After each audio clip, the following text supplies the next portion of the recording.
ಇಬ್ಬರು ಬ್ರಾಹ್ಮಣರು ಅಧಿಕಾರದಲ್ಲಿದ್ದವರು ಯಾವುದೋ ಒಂದು ನಿಮಿತ್ತದಿಂದ ಕಲಹದಲ್ಲಿ ಅಚಾತುರ್ಯದಿಂದ ಬ್ರಹ್ಮಹತ್ಯೆಯನ್ನು ಮಾಡುವಂತಹ ಪ್ರಸಂಗ ಬಂದಿದೆ ಅವರಿಗೆ. ರಂಗಣ್ಣ ಧಾಮಣ್ಣ ಅಂತ.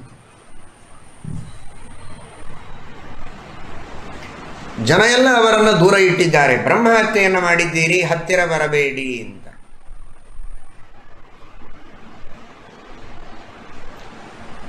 ಅವರಿಗೆ ಮನಸ್ಸಿಗೆ ಬಹಳ ದುಃಖ ಆಗಿದೆ. ಬೇಕು ಅಂತ ಮಾಡಿದ್ದಲ್ಲ, ಅಚಾತುರ್ಯದಿಂದ ಆಗಿದೆ. ಮಾಡಿದ ತಪ್ಪಿಗೆ ಶಿಕ್ಷೆಯನ್ನು ತೆಗೆದುಕೊಳ್ಳಬೇಕು. ಜನ ನಮ್ಮನ್ನು ದೂರ ಇಟ್ಟಿದ್ದಾರೆ ಅನ್ನುವುದಕ್ಕೆ ಕೊರಗಲ್ಲ, ನಮ್ಮಿಂದ ತಪ್ಪಾಯಿತಲ್ಲ ಜೀವನದಲ್ಲಿ, ಆಗಬಾರದ ಕೆಲಸ ಅಂತ ಮನಸ್ಸಿಗೆ ನೋವು, ದುಃಖ. ಅಕ್ಷೋಭ್ಯ ತೀರ್ಥರ ಚರಣಗಳಿಗೆ ಶರಣು ಬಂದಿದ್ದಾರೆ, ಸಾಷ್ಟಾಂಗ ಎರಗಿದ್ದಾರೆ. ಅಕ್ಷೋಭ್ಯ ತೀರ್ಥ ಶ್ರೀಪಾದಂಗಳವರಿಗೆ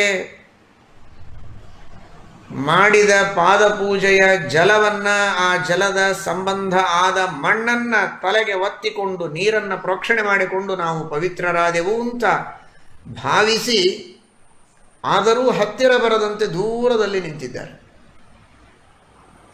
ನಿಮ್ಮ ಪಾದಪೂಜೆಯ ಜಲದ ಪ್ರೋಕ್ಷಣೆ, ಆ ಪಾದೋದಕದ ಸ್ಪರ್ಶವಾದ ಮಣ್ಣಿನ ಸ್ಪರ್ಶ, ಇದು ನಮ್ಮನ್ನು ನಿಮ್ಮ ಜೊತೆಗೆ ಮಾತನಾಡುವಷ್ಟು ಯೋಗ್ಯತೆಯನ್ನು ತಂದು ಕೊಟ್ಟಿದೆ ಅಂತ ಭಾವಿಸ್ತೇವೆ.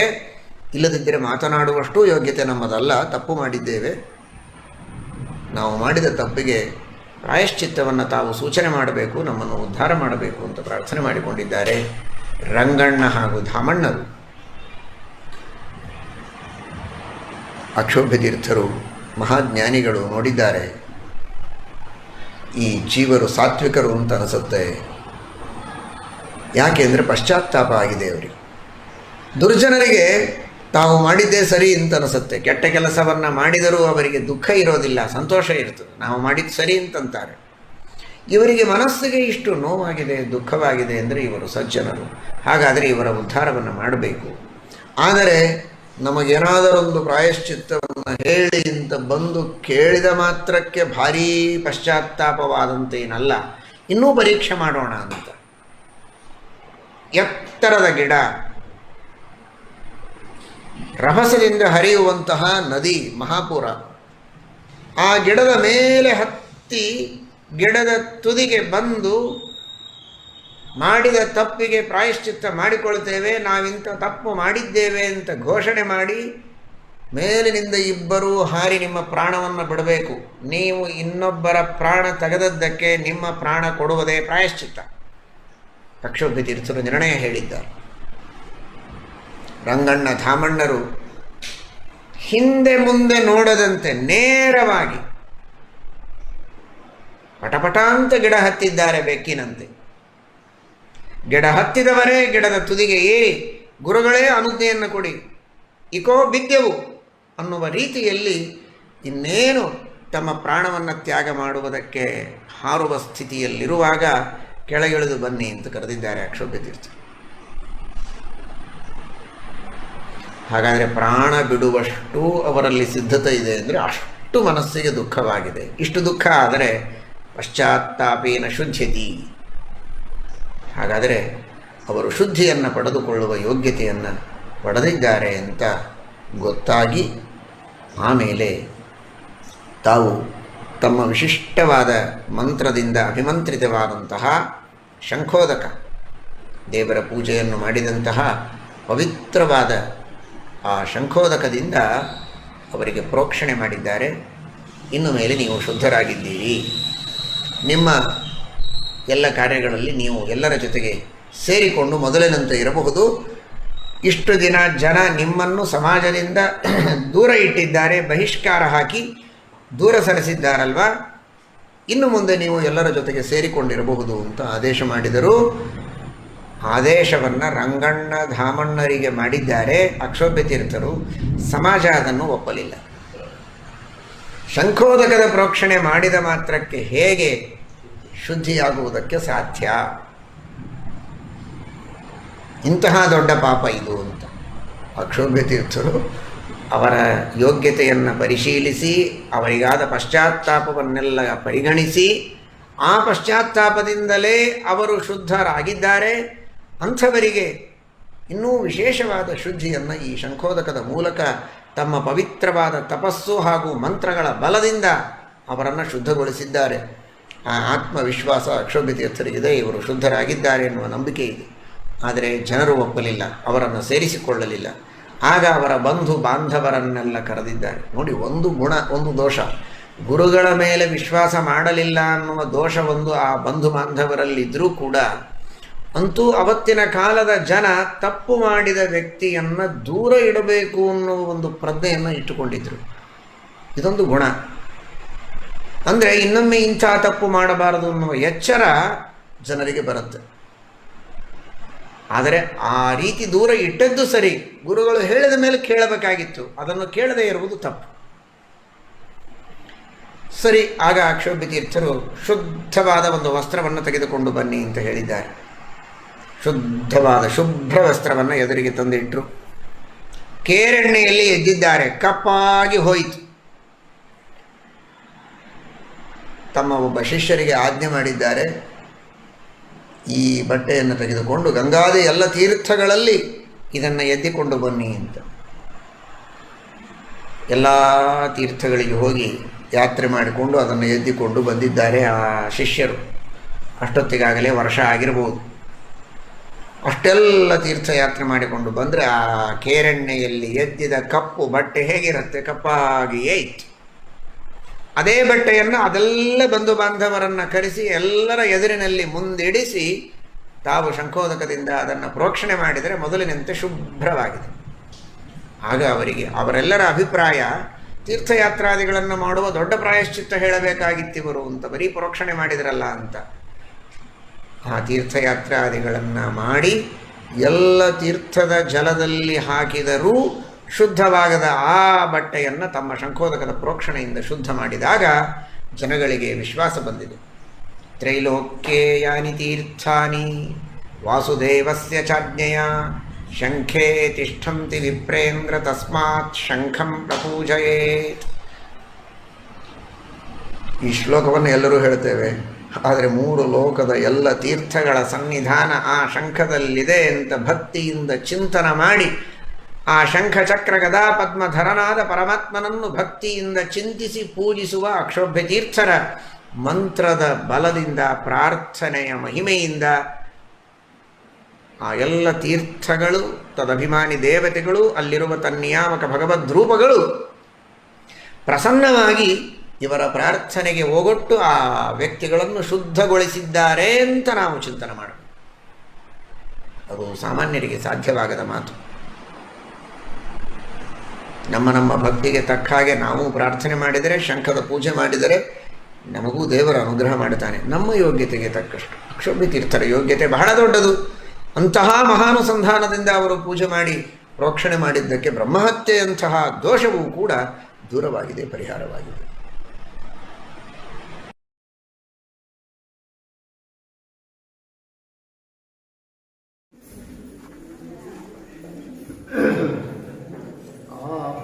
आपादमूलपर्यन्तं गुरूणाम् आकृतिं स्मरेत् तेन विघ्नाः प्रणश्यन्ति सिद्ध्यन्ति च मनोरथाः।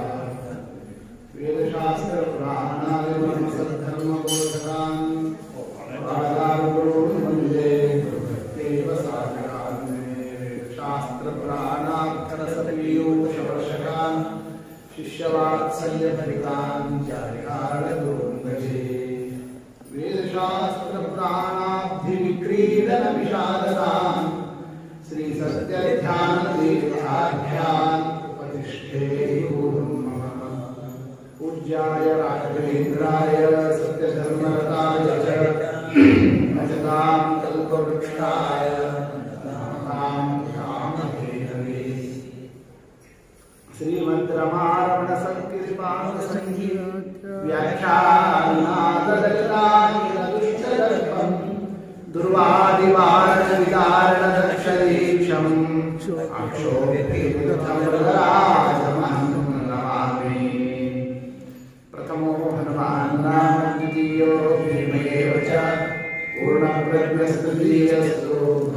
ಕಾರ್ಯ ಸಾಧಕ ಶ್ರೀ ವಿಷ್ಣೋರ್ನವನಿಪಾದಾಬ್ಜ ಮಂದಿರಂ ನಖಚಂದಿರಂ ಏನಂತಿ ಯತ್ರ ಮಣಯಃ ಗೀರ್ವಾಣಂ ಕುಟಾಲಯಃ.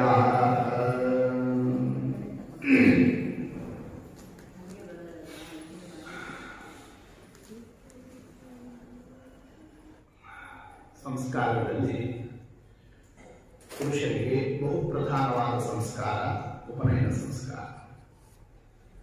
ಅಂಥ ಆ ಉಪನಯನ ಸಂಸ್ಕಾರವನ್ನು ಸತ್ಯಧ್ಯಾನ ತೀರ್ಥರಿಗೆ ಶುಭ ಮುಹೂರ್ತದಲ್ಲಿ ಜಯಾಚಾರ್ಯರು ಅವರ ತಂದೆಗಳು ವಿಶಿಷ್ಟ ಕ್ರಮದಿಂದ ಅನುಷ್ಠಾನವನ್ನು ಮಾಡ್ತಾ ಇದ್ದರೆ ಸಮಭಾಸಿ ವಾಮನೋಭವಂ ಕಾಣಿಸ್ತಾ ಇದ್ದಾರಂತೆ.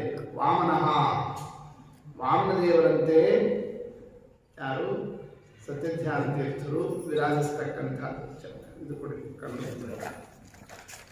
ಆ ಒಂದು ದಿವ್ಯ ಆ ಒಂದು ತೇಜಸ್ಸನ್ನು ತೋರಿಸ್ತಾ ಇದ್ದಾರೆ. ಆ ಉಪನಯನ ಮಹೋತ್ಸವದಲ್ಲಿ ಅನೇಕ ಸಂಭ್ರಮದ ಚಿತ್ರಣವನ್ನು ತಗೊಂಡಿದ್ದಾರೆ. ಮುದೇವ ಚ ಕೋಪಿ ನದ್ವಿಜ ವರವಸ್ತ್ರಾಂಕಿತ ದಕ್ಷಿಣಾದಿಭಿಃ. ವಸ್ತ್ರದಾನ, ದಕ್ಷಿಣಾದಾನ, ಎಲ್ಲದಕ್ಕಿಂತ ಮುಖ್ಯ ಪರಿಪೂರಿತ ಲಡ್ಡುಕೋದರಾಹ. ಲಡ್ಡು ಮಾಡಿಸಿದ್ರು. ಆ ಲಡ್ಡು ತಿಂದವರು ನ ಜನ ಮಾ ಸಮಪಕ್ಷತಾಕ್ಷುಧ, ಒಂದು ತಿಂಗಳು ಊಟ ಬೇಡ ಅಷ್ಟು ಆ ಒಂದು ಅದ್ಭುತ ವೈಭವದಿಂದ ನಡೆಸಿದ್ದಾರೆ. ಶ್ರುತಿ ಮಂತ್ರ ಸಂಗ್ರಹ ಅದರಂತೆಯೇ ಯೋಗ್ಯ ರೀತಿಯಿಂದ ಆ ಒಂದು ಗಾಯತ್ರಿ ಆದಿ ಉಪದೇಶಗಳು ನಡೆದಿರೋಣ. ಉಪನಯನ ಆದ ಮೇಲೆ ವಿಶೇಷವಾಗಿ ಅಧ್ಯಯನದ ಆರಂಭ. ಮೊದಲಿಗೆ ಅಥ ವೇದ ವಚಾಂಸ್ಯ ಪಾಠಯತೆ, ವೇದಗಳಲ್ಲಿ ಪಾಠವನ್ನು ಮಾಡಿದ್ದಾರೆ ಸೇತುರಾಮಾಚಾರ್ಯ. ಆತವಾಯ ಪಾಣಿನೇ ಸಪಿತಾ, ಪಾಣಿನಿ ಅಂದರೆ ವ್ಯಾಕರಣಶಾಸ್ತ್ರ, ಅಂತಹ ವೇದ ಮತ್ತು ವ್ಯಾಕರಣ ಅವರ ತಂದೆಗಳಿಂದ ಅವರಿಗೆ ಅದರ ಅಧ್ಯಾಪನ. ಎಲ್ಲದಕ್ಕಿಂತ ಮುಖ್ಯ ಮುಖದಾಂ ಅಕರೋನ್ನಿಜಾಂ ಕೃತಿಂ ಸಮಹಾಭಾರತ ನಿರ್ಣಯಾತ್ಮಿಕ. ಸಂಪೂರ್ಣ 32 ಅಧ್ಯಾಯ ಮಹಾಭಾರತ ತಾತ್ಪರ್ಯ ನಿರ್ಣಯವನ್ನು ಮುಖೋದ್ಗತ ಮಾಡಿಸಿದ್ದಾರೆ ಸತ್ಯಧ್ಯಾನ ತೀರ್ಥರಿಗೆ ಅವರ ತಂದೆಗಳು ಸಣ್ಣ ವಯಸ್ಸಿನಲ್ಲಿ. ಮಹಾಭಾರತ ತಾತ್ಪರ್ಯ ನಿರ್ಣಯ ಬಹಳ ದೊಡ್ಡ ಗ್ರಂಥ. ಏನು 10, 20, 100, 1000 ಶ್ಲೋಕ ಅಲ್ಲ, 5000 ಇದೆ. ಅಂಥದ್ದು ಮುಖೋದ್ಗತ ಆಗಿರೋಣ. ಹೀಗೆ ಕೃತಪಾಣಿನಿ ತಂತ್ರ ಶಿಕ್ಷಣ, ಪಾಣಿನಿ ತಂತ್ರ ವ್ಯಾಕರಣಾದಿಗಳಲ್ಲಿ ಸಾಹಿತ್ಯಾದಿಗಳಲ್ಲಿ ಶಿಕ್ಷಣವನ್ನು ಪಡೆದಿದ್ದಾರೆ.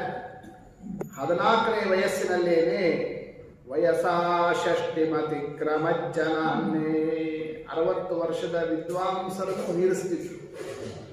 12-14 ವರ್ಷದ ವಯೋಮಾನದಲ್ಲೇನೆ ಇಷ್ಟು ಅವರಿಗೆ ಆ ಒಂದು ತಂದೆಗಳಿಂದ ವಿದ್ಯಾಭ್ಯಾಸ. ಶ್ರುತಿಶಾಸ್ತ್ರ ಸಂಚಯಂ. ನಂತರದಲ್ಲಿ ಅನೇಕ ತೀರ್ಥಕ್ಷೇತ್ರಗಳ ಸಂಚಾರಕ್ಕೆ ಅಂತ ಹೊರಡ್ತಾರೆ. ಮಗನನ್ನು ಕರ್ಕೊಂಡಿದ್ದಾರಂತೆ, ಸೇತುರಾಮಾಚಾರ್ಯರನ್ನು ಕರ್ಕೊಂಡು. ಆ ಸಂದರ್ಭದಲ್ಲಿ ಬೆಳಗಾಂ, ಅಲ್ಲಿಂದ ಕುರುಬಗಟ್ಟಿ ಹನುಮಪ್ಪನ ಸನ್ನಿಧಾನ, ಆ ಒಂದು ಮಾರ್ಗದಲ್ಲಿ ಸಸುತೋ ಯತಿ ವಾದಿರಾಜರ ಸನ್ನಿಧಾನ ಸೋದೆ, ಅಲ್ಲಿಗೆ ಹೋಗಿದ್ದಾರೆ. ಯಾರೋ ಅವರ ತಂದೆಗಳು ಜಯಾಚಾರ್ಯರು. ಅಲ್ಲಿಂದ ಮುಂದೆ ಕ್ರತುಪತ್ತನ ಮಾಗತ ಕೃತಿ. ಕ್ರತುಪತ್ತನ ಅಂದರೆ ಗದಗಿಗೆ ಬಂದಿದ್ದಾರೆ. ಅಲ್ಲಿಂದ ಮುಂದೆ ಪ್ರಗತೋ ನವಪೇಟಿಕಾಂತತಃ. ನವಪೇಟಿಕಾ ಅಂತ ಯಾರು ಕರೀತಾರೆ? ಹೊಸಪೇಟೆ. ಹೊಸಪೇಟೆಗೆ ನವಪೇಟಿಕಾ ಅಂತ ಅದಕ್ಕೆ ಹೆಸರು. ಅಲ್ಲಿ ಬಂದಾಗ ಅಲ್ಲಿ ಸುದ್ದಿ ಅವರ ಕಿವಿಗೆ ಬೀಳ್ತಾ ಇದೆ. ಏನಂತ? ಸ್ವಾಮಿಗಳು ಅಂದರೆ ಸತ್ಯವೀರ ತೀರ್ಥರು ಸ್ವಲ್ಪ ದೇಹದಲ್ಲಿ ಶಾಂತರಾಗಿದ್ದಾರೆ ಅಂತ ಅನ್ನೋದು. ತಥಾ ಆದಿಮ ವೇದಿಕಾ ಆಗತಂ, ಅಲ್ಲಿಂದ ಮುಂದೆ ಆದಿಮ ವೇದಿಕಾ, ಆದಿಮ ಅಂದರೆ ಮೊದಲು, ವೇದಿಕಾ ಅಂದರೆ ಕಟ್ಟೆ, ಮೊದಲಗಟ್ಟಿ ಪ್ರಾಣದೇವ. ಅಲ್ಲಿ ಬಂದಾಗ ಅಲ್ಲಿ ಹರಕಲ್ಪುರ ಭೀಮ ನಾಮಕಃ ಕನಕೋ ಮುಂಡರಗಿ ನಿವಾಸವಾನ್ನೇ. ಮುಂಡ್ರಗಿ ಕನಕರಾಯರು, ಹೆರಕಲ್ ಭೀಮರಾಯರು ಅವರಿಬ್ಬರನ್ನು ಕಳಿಸಿದ್ದಾರೆ. ಗುರು ಸಂದೇಶಹರಹ, ಗುರುಗಳು ಇವರನ್ನು ಕರ್ಕೊಂಡ್ಬರ್ರಿ, ಆಶ್ರಮ ಕೊಡಬೇಕು ಇವರಿಗೆ ಅಂತ ಸತ್ಯವೀರ ತೀರ್ಥರು ಯಾರಿಗೆ, ಜಯಾಚಾರ್ಯರಿಗೆ ಮುಂದಿನ ಪೀಠವನ್ನು ನೀಡತಕ್ಕಂತಹ ಸಂದೇಶವನ್ನು ತಿಳಿಸೋಣ. ಅದರಂತೆಯೇ ಸತ್ಯವೀರ ತೀರ್ಥರ ಸನ್ನಿಧಾನಕ್ಕೆ ಮೊದಲಗಟ್ಟಿ ಈ ದಡದಲ್ಲಿದೆ, ಮಧ್ಯದಲ್ಲಿ ತುಂಗಾ ನದಿ, ಆ ಕಡೆಗೆ ಮೊದಲಗಟ್ಟಿ ಇದೆ, ಈ ಕಡೆಗೇನೆ ಕೊರ್ಲಂಗಿ. ಇವರು ಬೃಂದಾವನ ಇರೋದು ಸತ್ಯವೀರ ತೀರ್ಥರು. ಆ ಸ್ಥಳಕ್ಕೆ ಧಾವಿಸಿಕೊಂಡು ಬರುತ್ತಾರೆ. ಅಲ್ಲಿ ಉಪಲಭ್ಯತುರೀಯಮಾಶ್ರಮಂ, ಅಲ್ಲಿ ಅವರಿಗೆ ಸನ್ಯಾಸದ ಚತುರ್ಥಾಶ್ರಮದ ಪ್ರಾಪ್ತಿ. ಅದರಂತೆಯೇ ಮುಂದಿನ ಒಂದು ಪೀಠದಲ್ಲಿ ವಿರಾಜಿಸ್ತಕ್ಕಂಥದ್ರಲ್ಲಿ ತಂ ಸತ್ಯಧೀರಂ ಪದವಾಕ್ಯಧೀರಾಹ, ಏನಂತ ಅವರಿಗೆ ನಾಮ? ಸತ್ಯಧೀರರು. ಅಂದರೆ ಸತ್ಯವೀರ ತೀರ್ಥರಿಂದ ಮುಂದೆ ಬಂದಂತಹ ಸಾಮ್ರಾಜ್ಯದಲ್ಲಿ ಸತ್ಯಧೀರ ತೀರ್ಥರು ಅಂತ ವಿರಾಜಿಸ್ತಾ ಇದ್ದಾರೆ. ಅಥ ಪಿತರಮವೇಕ್ಷಣ್ಯಾಸಿನಂ ಸೇತುರಾಮ ಸ್ಮಿತಲವದನ ಶ್ರೀಪದಪುತ್ರತ್ವಭಾಗ್ಯಃ. ಅಲ್ಲಿವರೆಗೂ ಬರೀ ಸೇತುರಾಮಾಚಾರ್ಯರು, ಈಗ ಶ್ರೀಪಾದ ಪುತ್ರರು ಅಂತ ಆಯ್ತು. ಶ್ರೀಪದ ಪುತ್ರತ್ವಭಾಗ್ಯ, ಯಾಕೆ ತಂದೆಗಳು ಪೀಠಾಧಿಪತಿಗಳಾಗಿದ್ದಾರೆ.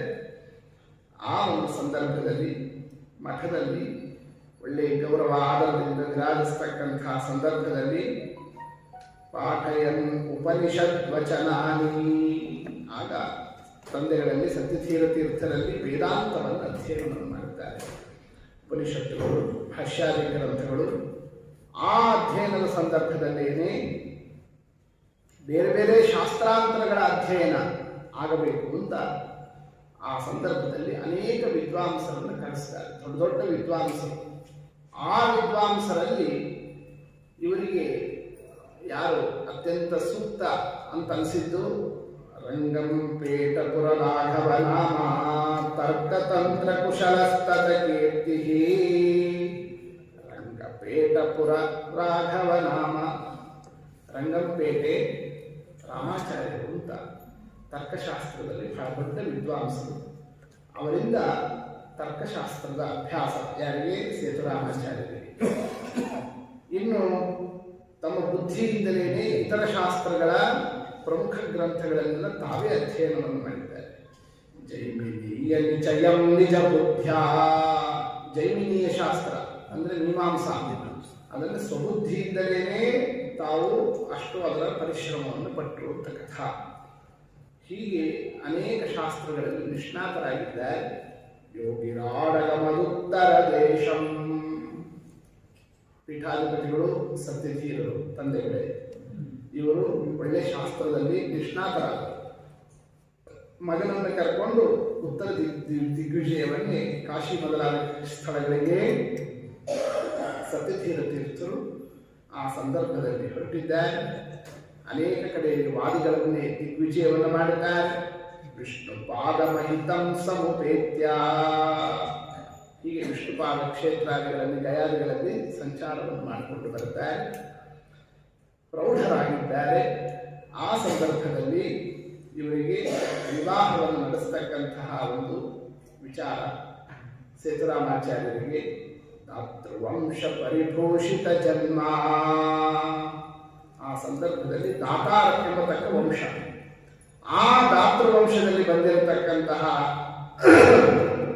ದೊಡ್ಡ ಗೃಹಸ್ಥ ತನ್ನ ಮಗಳನ್ನೇ ಏನು ಮಾಡಿದ್ದಾರೆ, ಸೇತುರಾಮಾಚಾರ್ಯರಿಗೆ ಕನ್ಯಾದಾನವನ್ನು ಮಾಡಿಕೊಟ್ಟಿರತಕ್ಕಂತಹ ವಿವಾಹ ಮಹೋತ್ಸವ ಒಳ್ಳೆ ಅದ್ಭುತ ರೀತಿಯಿಂದ ನಡೆಯಿತು.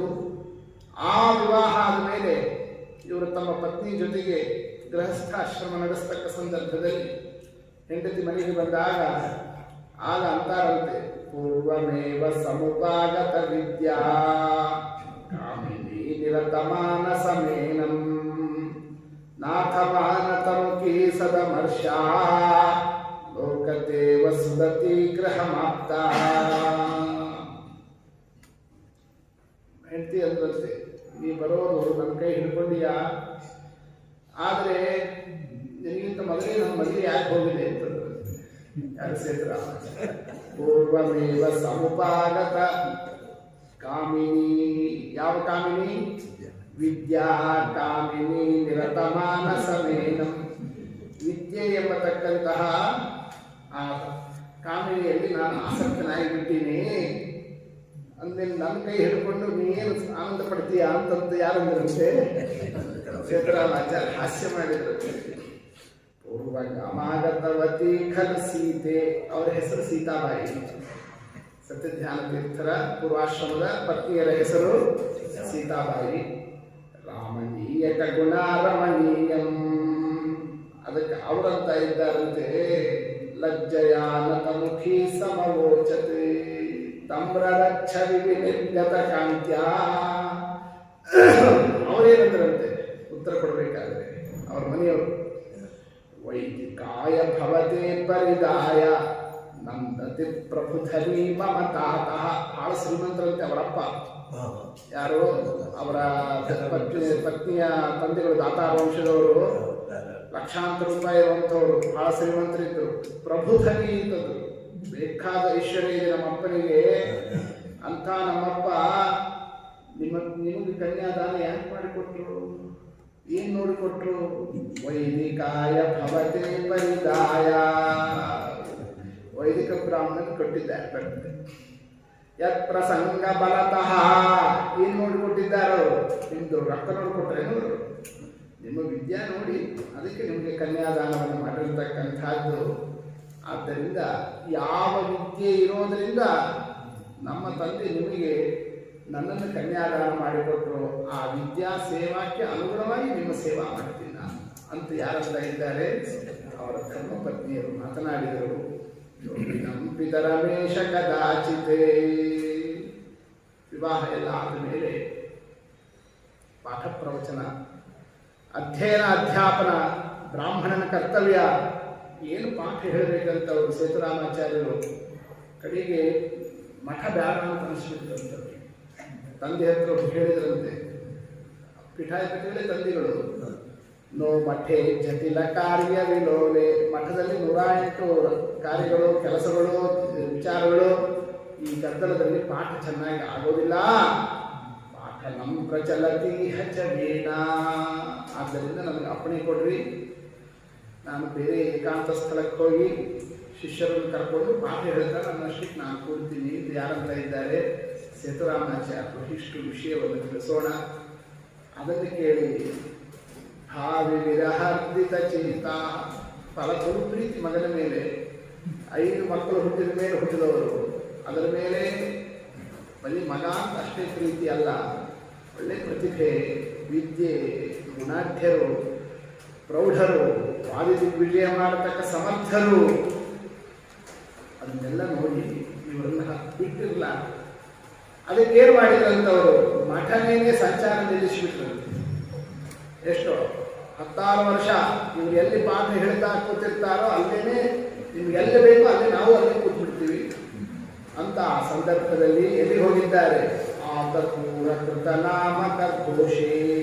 ಆತ್ಪೂರ್ ರಾಯಚೂರು ಹತ್ರ ಇದೆಯಲ್ಲ ಕೃಷ್ಣಾ ನದಿ ದಡ, ಆ ಆತ್ಪೂರ್ನಲ್ಲೇನೆ, ಅಲ್ಲಿ ಹಳ್ಳಿ, ಅಲ್ಲಿ ಯಾರು ಜನ ಹೆಚ್ಚು ಬರೋರು ಏನೋ ಇಲ್ಲ.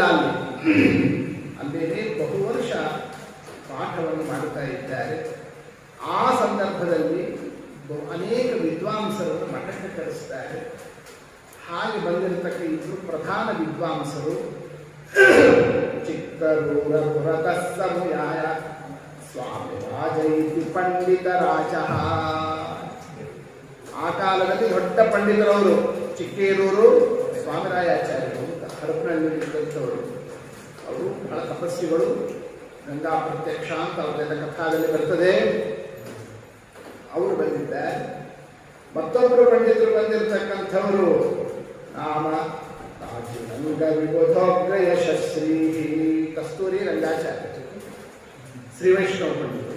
ಅವರು ನ್ಯಾಯಶಾಸ್ತ್ರದಲ್ಲಿ ಬಹಳ ದೊಡ್ಡ ವಿದ್ವಾಂಸರು. ಎರಡು ಪಂಡಿತರು ಇಬ್ಬರೂ ಸೇರಿದಾಗ ಅವರಲ್ಲಿ ಒಂದು ತರ್ಕಶಾಸ್ತ್ರದಲ್ಲಿ ವಾದ ವಾಕ್ಯಾರ್ಥವನ್ನು ಏರ್ಪಾಟು ಮಾಡಿಸ್ತಾ ಇದ್ದಾರೆ ಸ್ವಾಮಿಗಳು. ಆ ವಾದದಲ್ಲಿ ಮಧ್ಯಸ್ಥರು ಬೇಕು. ಸೇತು ರಾಮ ಇಹ ಮಧ್ಯಗತೋತು, ಇಬ್ಬರ ಮಧ್ಯಸ್ಥರಾಗಿ ಯಾರು ನಿಂತಿದ್ದಾರೆ?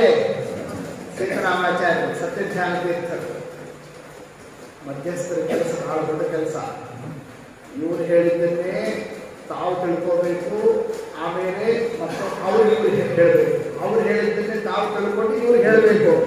ಇದು ಮಧ್ಯಸ್ಥರು ಮಾಡಬೇಕಾಗಿರೋದು.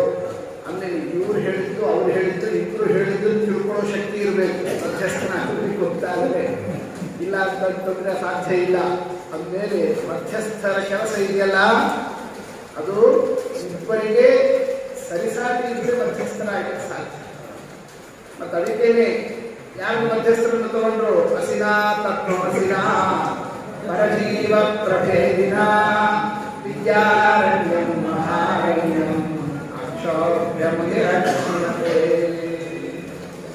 ವಿದ್ಯಾರಣ್ಯರಿಗೂ ಅಕ್ಷೋಭ್ಯತೀರ್ಥರಿಗೂ ಆ ಒಂದು ವಾದಯುದ್ಧ ನಡೆದಾಗ ಆಗ ಮಧ್ಯಸ್ಥರು, ಯಾಕೆ ಇವರು ಹೇಳಿದ್ದು ಅವ್ರು ಹೇಳಿದ್ದು ಎರಡನ್ನೂ ತಿಳ್ಕೊಂಡು ತೀರ್ಮಾನ ಕೊಡೋರಾಗಬೇಕಲ್ಲ ಮಧ್ಯಸ್ಥರು ಅಂತಂದ್ರೆ.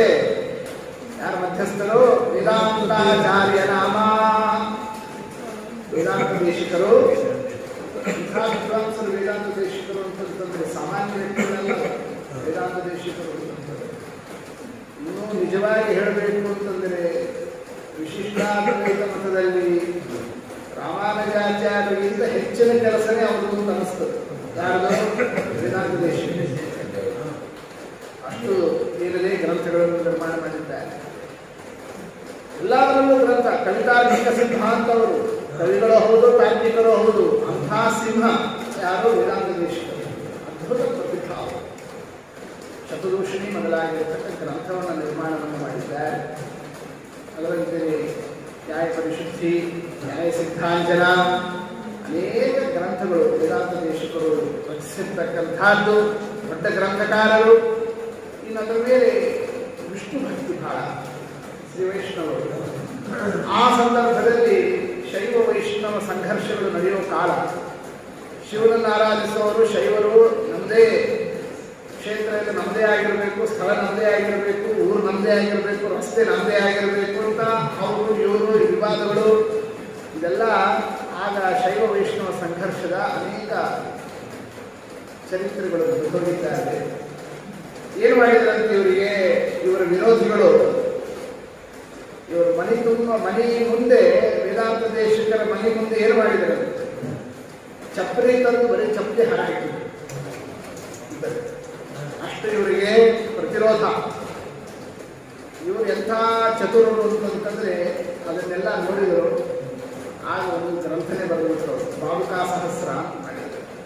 ಗೊತ್ತಾಯ್ತಲ್ಲ, ಪಾದುಕೆಗಳ ಬಗ್ಗೆ ಒಂದು 1000 ಶ್ಲೋಕ ಮಾಡಿದ್ದಾರೆ. ಬರೀ ಪಾದುಕೆಯ ಬಗ್ಗೆ 1000 ಶ್ಲೋಕಗಳು. ಪಾದದ ಬಗ್ಗೆ ಅಲ್ಲ. ಯಾರ ಪಾದುಕೆ?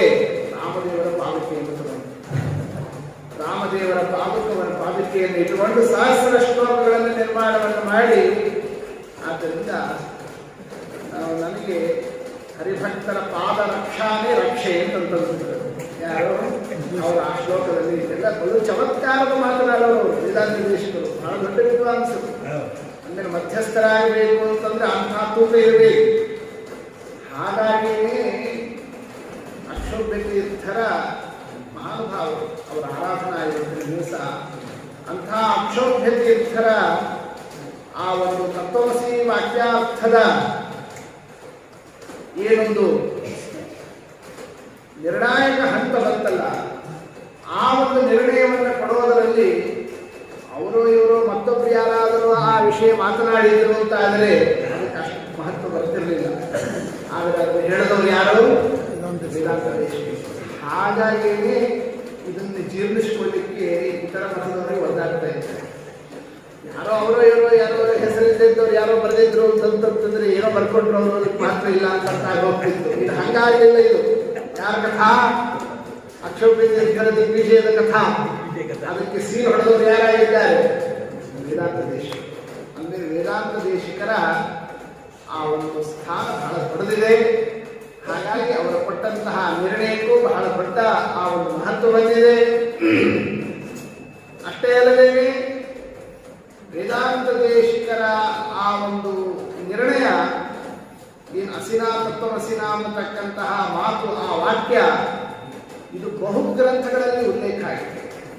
ಬಹಳಷ್ಟು ಜನರು ಅದನ್ನೇನು ಮಾಡಿದ್ದಾರೆ, ಸ್ವಮತದವರು ಮತ್ತು ವಿಶಿಷ್ಟಾದ್ವೈತ ಮತದವರು ಇಬ್ಬರು ತಮ್ಮ ತಮ್ಮ ಗ್ರಂಥಗಳಲ್ಲಿ ಅದರ ಉಲ್ಲೇಖವನ್ನು ಮಾಡಿರತಕ್ಕಂಥದ್ದು ಅತಿ ಸ್ಪಷ್ಟ ಇದೆ. ಇವನ್ನೆಲ್ಲವನ್ನು ನೋಡುತ್ತಾ ಹೊರಟಾಗ ಇತ್ತೀಚೆಗೆ ವಿದ್ಯಾರಣ್ಯರಲ್ಲಿ ಅಕ್ಷರತೀರ್ಥರು ತತ್ವಮಸಿ ವಾಕ್ಯಾರ್ಥದಲ್ಲಿ ಪರಾಜಯವನ್ನು ಕಥಾವನ್ನು ಅವಲಾಪ ಮಾಡುವ ಪ್ರಯತ್ನವನ್ನು ಏನು ಮಾಡಿದ್ದಾರೆ, ಅದು ವ್ಯರ್ಥ ಪ್ರಯತ್ನ. ಅದು ಯಾವ ರೀತಿಯಲ್ಲೂ ಕೂಡ ಮಹತ್ವ ಸಿಗೋದಿಲ್ಲ, ಅದು ಪ್ರಾಮಾಣಿಕ ವಿಷಯ ಆಗೋದಿಲ್ಲ. ಪರಮ ಪ್ರಾಮಾಣಿಕ ಇದು ಯಾವುದದು? ಅಕ್ಷೋಭ್ಯ ಮುನಿರಕ್ಷಿಣತೆ ವಿದ್ಯಾರಣ್ಯೋ ಮಹಾರಣ್ಯೋ ಅಕ್ಷೋಭ್ಯ ಮುನಿರಕ್ಷಿಣತೆ. ಕೆಲವರು ಆಕ್ಷೇಪ ಮಾಡೋರಿದ್ದಾರೆ ಈ ಶ್ಲೋಕದ ಬಗ್ಗೆ. ಯಾವುದು? ಅಸಿನಾ ತತ್ವಮಸಿನಾ, ಈ ಶ್ಲೋಕ ಸರಿ ಇಲ್ಲ, ವೇದಾಂತ ದೇಶಿಕರು ಮಾಡಲಿಕ್ಕೆ ಸಾಧ್ಯ ಇಲ್ಲ ನೋಡಿ ಅವ್ರದೊಂದು ಮಾತು. ಯಾಕೆ? ಕಾರಣ ಅವರು ಯುಕ್ತಿಯುಕ್ತವಾಗಿ ವ್ಯವಸ್ಥಿತವಾಗಿ ಮಾತನಾಡತಕ್ಕ ಗ್ರಂಥಕಾರರು ವೇದಾಂತ ದೇಶಿಕರು, ಅಬದ್ಧ ಬರೆಯವರಲ್ಲ ಅವರು. ಈ ಶ್ಲೋಕನೇ ಸರಿ ಇಲ್ಲ. ಯಾಕೆ ಸರಿ ಇಲ್ಲ? ಇಲ್ಲೇನು ಹೇಳಿದ್ದಾರೆ ಹೇಳ್ರಿ? ಅಸಿನಾ ತತ್ವಮಸಿನಾ, ತತ್ವಮಸಿನೇ ಒಂದು ಅಸಿ. ಅಸಿ ಅಂದ್ರೆ ಖಡ್ಗ. ಆ ಖಡ್ಗವನ್ನು ಹಿಡಿದು ಅಕ್ಷೋಭ್ಯ ತೀರ್ಥರು ವಿದ್ಯಾರಣ್ಯವನ್ನು ಕತ್ತರಿಸಿದರು. ಅರಣ್ಯ ಅಂದ್ರೆ ಕಾಡು. ಕಾಡನ್ನು ಕಡಿಬೇಕು ಅಂತಾದರೆ ಖಡ್ಗ ಬೇಕು, ಕೊಡಲಿ ಬೇಕು. ಕಾಡನ್ನು ಖಡ್ಗದಿಂದ ಕಡಿತಾರೆ ಎಂದಾದರೂ ಕೂಡ. ಅಂದರೆ ಅಸಿನಾ ತತ್ವಮಸಿನ, ತತ್ವಮಸಿ ಎಂಬತಕ್ಕ ಖಡ್ಗದಿಂದ ಅಕ್ಷೋಭ್ಯ ತೀರ್ಥರು ವಿದ್ಯಾರಣ್ಯ ಎಂಬತಕ್ಕ ಕಾಡನ್ನು ಕತ್ತರಿಸಿದರು ಅಂತ ಶ್ಲೋಕ ಹೆಂಗ ಸರಿ ಕಾಣಿಸ್ತದೆ? ಕಾಡನ್ನು ಕತ್ತರಿಸಬೇಕಾದರೆ ಯಾವುದಿರಬೇಕು ಕೈಯಲ್ಲಿ?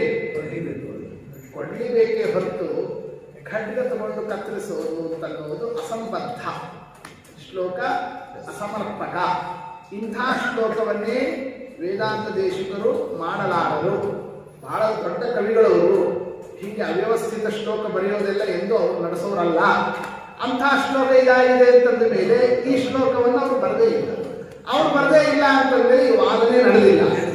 ಅಂದ್ಮೇಲೆ ಸುಮ್ಮನೆ ಇವರೆಲ್ಲ ಹಿಂಗೆ ಪ್ರಚಾರ ಮಾಡ್ತಾ ಹೊರಟಿದ್ದಾರೆ ನೋಡಿ. ಹೀಗೆ ಆಧುನಿಕರಾಗಿ ಕೆಲವರೆಲ್ಲ ಆಕ್ಷೇಪವನ್ನು ಮಾಡತಕ್ಕಂತಹ ಸಂದರ್ಭ ಬಂದಾಗ ಅದಕ್ಕೆ ನಮ್ಮ ಆಚಾರ್ಯರು ಮಣಿಮಂಜರಿ ವೈಭವದಲ್ಲಿ ಬಲು ಚೆಂದಾಗಿ ಉತ್ತರವನ್ನು ನೀಡುತ್ತಾ ಏನಂತ ಉತ್ತರವನ್ನು ಕೊಟ್ಟಿದ್ದಾರೆ ಅವರು? ಅಸಿನಾ ತತ್ವಮಸಿನಾ ಪರಜೀವ ಪ್ರಭೇದಿನ. ತತ್ವಮಸಿ ಎಂಬತಕ್ಕ ಖಡ್ಗದಿಂದ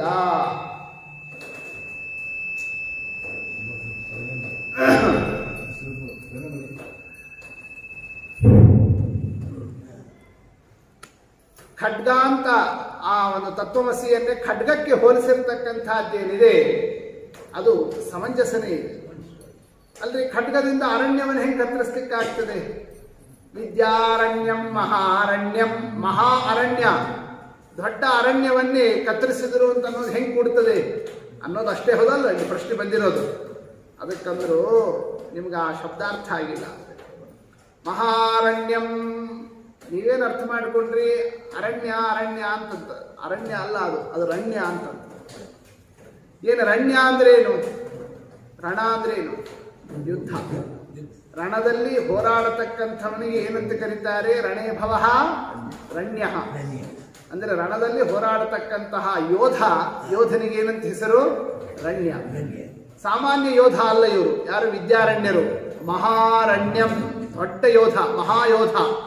ಅಂದಮೇಲೆ ವಿದ್ಯಾರಣ್ಯಂ ಮಹಾರಣ್ಯಂ, ವಿದ್ಯಾರಣ್ಯ ಎಂಬತಕ್ಕ ಮಹಾಯೋಧನನ್ನು ಅಕ್ಷೋಭ್ಯ ತೀರ್ಥರು ಎಂಬತಕ್ಕಂತಹ ಆ ಒಂದು ವೀರ ತತ್ವಮಸಿ ಎಂಬತಕ್ಕಂತಹ ಅಸಿಯಿಂದ ಖಡ್ಗದಿಂದ ಅಚ್ಛಿನತೆ ಕತ್ತರಿಸಿದರು ಅಂತ ಹಿಂಗೆ ಆ ಶಬ್ದಾರ್ಥವನ್ನು ತಿಳಿದಾಗ ಖಡ್ಗದಿಂದ ಅರಣ್ಯ ಕಾಡನ್ನು ಹೆಂಗೆ ಕತ್ತರಿಸ್ತಾರೆ ಅನ್ನೋ ಪ್ರಶ್ನೆನೇ ಹುಟ್ಟೋದಿಲ್ಲ. ಯಾಕೆ ಇಲ್ಲಿ ಖಡ್ಗದಿಂದ ಯಾರನ್ನು ಕತ್ತರಿಸಿದರು ಅಂತ ವಿಚಾರ ತಗೊಳ್ಳಿಕ್ಕೆ ಬರ್ತದೆ? ಯೋಧನನ್ನು ಅಂತ ವ್ಯಾಖ್ಯಾನ ಮಾಡಲಿಕ್ಕೆ ಸರಳ ಇದೆ. ಆದ್ದರಿಂದ ವಿದ್ಯಾರಣ್ಯಂ ಮಹಾರಣ್ಯಂ ಅಕ್ಷೋಭ್ಯ ಮುನಿರಚ್ಛಿನತೆ, ಹೀಗೆ ಉತ್ತರವನ್ನು ಬಹಳ ಚೆಂದಾಗಿ ನೀಡಿದ್ದಾರೆ. ಮತ್ತೆ ಕೆಲವರು ಇದೇ ಪ್ರಶ್ನೆಗೆ ಉತ್ತರವನ್ನು ಕೊಟ್ಟಿರೋದೇನು ಅಂತಂತಂದರೆ, ಕೊಡಲಿಯಿಂದಲೇ ಕಾಡನ್ನು ಕಡಿಬೇಕು ಅಂತ ಏನು ನಿಯಮ ಇಲ್ಲ, ಖಡ್ಗದಿಂದಲೂ ಕಾಡು ಕಡಿಲಿಕ್ಕೆ ಬರ್ತದೆ. ಅದು ಹೆಂಗೆ ಆಗ್ತದೆ? ಖಡ್ಗದಿಂದ ಕಾಡು ಹೆಂಗೆ ಕಡಿಲಿಕ್ಕೆ ಆಗ್ತದೆ ಅಂತಂತಂದರೆ, ಖರೆ ಬರೇ ಖಡ್ಗದಿಂದ ಆಗೋದಿಲ್ಲ. ಆದರೆ ಅಕ್ಷೋಭ್ಯ ತೀರ್ಥರಂತರ ದೊಡ್ಡ ಯೋಗಿಗಳ ಕೈಯಲ್ಲಿ ಖಡ್ಗನೂ ಏನು ಬೇಕಾದರೂ ಕೆಲಸ ಮಾಡ್ತದೆ, ಕೊಡಲಿ ಕೆಲಸನೂ ಮಾಡ್ತದೆ. ಆದ್ದರಿಂದ ಹಂಗ ವಿಚಾರವನ್ನು ತಗೊಂಡಾಗ ಅಸಿನಾ ತತ್ವಮಸಿನಾ ಅಂದಮೇಲೆ ತತ್ವಮಸಿ ಎಂಬತಕ್ಕ ಹಸಿಯಿಂದ ವಿದ್ಯಾರಣ್ಯ ಎಂಬತಕ್ಕ ಕಾಡನ್ನು ಕಡಿದ್ರು ಅಂತ ಅನ್ನೋ ರೀತಿಯಿಂದ ವ್ಯಾಖ್ಯಾನ ಮಾಡಿದ್ರು ಏನು ತಪ್ಪಿಲ್ಲ, ಅದು ಕೂಡ ಸಮಂಜಸನೇ ಆಗ್ತದೆ. ಆದ್ದರಿಂದ ವೇದಾಂತ ದೇಶಿಕರು ಈ ಶ್ಲೋಕವನ್ನೇ ರಚಿಸಿದ್ದಾರೆ ಅನ್ನೋದಕ್ಕೆ ಸುಮ್ಮನೆ ಇವೆಲ್ಲ ಕುಯುಕ್ತಿಗಳನ್ನು ಹಾಕಿ ಅವರು ಮಾಡಿಲ್ಲ ಅಂತಂತ ಏನೇನೋ ರೀತಿಯಿಂದ ಹಿಂಗೆ ವಾದಿಸ್ತಕ್ಕಂತಹ ಆಧುನಿಕ ವಿಚಾರ ಅದು ಎಂದೂ ಕೂಡ ಸಮರ್ಥವಾಗಿಲ್ಲ ಅನ್ನೋದನ್ನೇ ನಾವು ತಿಳಿಯಬೇಕಾಗ್ತದೆ. ಹೀಗೆ ಅಕ್ಷೋಭ್ಯ ತೀರ್ಥರ ಆ ಒಂದು ಪರಮ ಅದ್ಭುತವಾದಂತಹ ಆ ಒಂದು ದಿಗ್ವಿಜಯ ಇದೆಯಲ್ಲ, ಹೌದು, ಈ ತತ್ವಮಸಿ ಎಂಬತಕ್ಕಂತಹ ಗ್ರಂಥದಿಂದ ಇದು ಖಡ್ಗದಿಂದ ಕಡಿದ್ರು ಅಂತಿದೆಯಲ್ಲ, ಇದನ್ನೇ ಸರಿ ಈ ಶ್ಲೋಕ ಅಂತೂ ಒಪ್ಕೊಳ್ಳೇಬೇಕು ಅಂತ ಆಗಿ ಹೋಗ್ತದೆ. ಅದಕ್ಕೆ ಇನ್ನು ಕೆಲವರು ಏನು ವ್ಯಾಖ್ಯಾನ ಮಾಡಿದರು ಅಂತಂದರೆ, ವಿದ್ಯಾರಣ್ಯರನ್ನೇ ಅಕ್ಷೋಭ್ಯ ತೀರ್ಥರು ಕತ್ತರಿಸಿದ್ರಲ್ಲ, ಅಕ್ಷೋಭ್ಯ ತೀರ್ಥರನ್ನೇನೆ ವಿದ್ಯಾರಣ್ಯರು ಕತ್ತರಿಸಿದರು ನೋಡಿ. ಹಿಂಗೆ ವ್ಯಾಖ್ಯಾನ ಇದೇ ಶ್ಲೋಕ ಅವ್ರು ನೋಡಿ ಹಂಗೆ ವ್ಯಾಖ್ಯಾನ. ಅದು ಹೆಂಗೆ ವ್ಯಾಖ್ಯಾನ ಆಗ್ತದೆ ಅಂತಂದರೆ, ವಿದ್ಯಾರಣ್ಯ ಸಂಬೋಧನ ಅವ್ರು ವ್ಯಾಖ್ಯಾನ ಹಂಗೆ ಮಾಡಿದ್ರು. ಹೇ ವಿದ್ಯಾರಣ್ಯರೇ, ಅಸಿನಾ ತತ್ವಮಸಿನ, ನೀವು ಈ ತತ್ವಮಸಿ ಎಂಬತಕ್ಕಂತಹ ಖಡ್ಗದಿಂದ ಏನು ಮಾಡಿದ್ದೀರಿ? ಅಕ್ಷೋಭ್ಯಂ ನಿರಚ್ಛಿನತೆ, ಅಕ್ಷೋಭ್ಯ ಮುನಿರಚ್ಛಿನತೆ ಇದೆಯಲ್ಲ, ಅಕ್ಷೋಭ್ಯ ಮುನಿ ಅಲ್ಲ ಪದಚ್ಛೇದ, ಅಕ್ಷೋಭ್ಯಂ ಉ ನಿರಚ್ಛಿನತೆ, ಅಕ್ಷೋಭ್ಯ ಮುನಿರಚ್ಛಿನತೆ ಅನ್ನೋದಕ್ಕೆ ಹೀಗೆ ಶಬ್ದವನ್ನು ಪದಚ್ಛೇದ ಮಾಡಿ ಅಕ್ಷೋಭ್ಯಂ ಉ ನಿರಚ್ಛಿನತೆ, ಅಕ್ಷೋಭ್ಯ ಮುನಿರಚ್ಛಿನತೆ ಅಂತಿದೆ, ಹೌದಲ್ಲ? ಅಂದಮೇಲೆ ನಿರಚ್ಛಿನತ್ ಅಂತ ಹೀಗೆ ಆ ಒಂದು ಶಬ್ದವನ್ನು ಇಟ್ಟು ಉ ಅನ್ನೋ ಒಂದು ನಿಪಾತವನ್ನು ತಂದು ಆ ಅವ್ಯಯವನ್ನು ಇಟ್ಟು ಅಕ್ಷೋಭ್ಯರನ್ನು ಹೇ ವಿದ್ಯಾರಣ್ಯ ನೀವು ಕತ್ತರಿಸಿದ್ದೀರಿ ಅಂತ ನೋಡಿ ಈ ಶ್ಲೋಕಕ್ಕೆ ಹಂಗೆ ಅರ್ಥ ಮಾಡಿಬಿಡ್ತೀವಿ. ಹಿಂಗೆ ಆಧುನಿಕರಾಗಿ ಅಂದರೆ ಏನಕ್ಕೇನ ಪ್ರಕಾರೇಣ ವಿದ್ಯಾರಣ್ಯರನ್ನು ಕಾಪಾಡಬೇಕು ನೋಡಿ ಇಷ್ಟು. ಆ ರೀತಿಯಿಂದ ಅವರವ್ರದ್ದು ಒಂದು ಅಭಿಮಾನ ತಪ್ಪಲ್ಲ, ಅವರವ್ರ ಗುರುಗಳಲ್ಲಿ ಅಭಿಮಾನ ಇರ್ತದೆ, ಹಾಗೆ ಪ್ರಯತ್ನ. ಆದರೆ ಅದಕ್ಕೆ ಏನೇನೋ ನಾವು ಪದಚ್ಛೇದ ಮಾಡಿ ಏನೇನೋ ಅರ್ಥ ಮಾಡ್ತೀವಿ ಅಂತಂದ್ರೆ ಅದು ತಡ್ಕೋಬೇಕಲ್ಲ.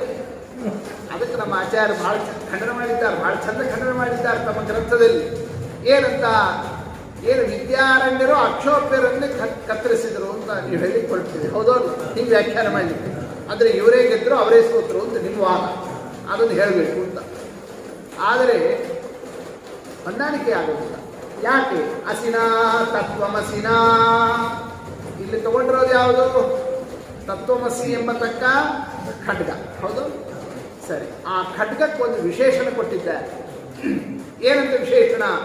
ಪರಜೀವ ಪ್ರಭೇದಿನ. ಪರ ಅಂದರೆ ಪರಮಾತ್ಮ, ಜೀವ ಅಂದರೆ ಜೀವಾತ್ಮ. ಅಂತಹ ಪರ ಜೀವ ಪರಮಾತ್ಮನಿಗೂ ಜೀವಾತ್ಮನಿಗೂ ಪ್ರಭೇದಿನ, ಭೇದವನ್ನು ಸಮರ್ಥಿಸತಕ್ಕ ಅಸಿನಾ ತತ್ವಮಸಿನ, ಅಂಥ ತತ್ವಮಸಿ ಎಂಬ ಖಡ್ಗದಿಂದ. ಅಂದರೆ ಬರೀ ತತ್ವಮಸಿಯನ್ನೇ ಖಡ್ಗ ಅಂತ ಹೇಳಿಲ್ಲ, ಆ ತತ್ವಮಸಿ ಎಂಬತಕ್ಕ ಖಡ್ಗ ಏನಾಗಿದೆ? ಪರಮಾತ್ಮ ಜೀವಾತ್ಮರಲ್ಲಿ ಭೇದವನ್ನು ಸಮರ್ಥನೆ ಮಾಡ್ತಾ ಇದೆ ಅನ್ನೋದನ್ನು ಅವರು ಹೇಳಿದ್ದಾರೆ.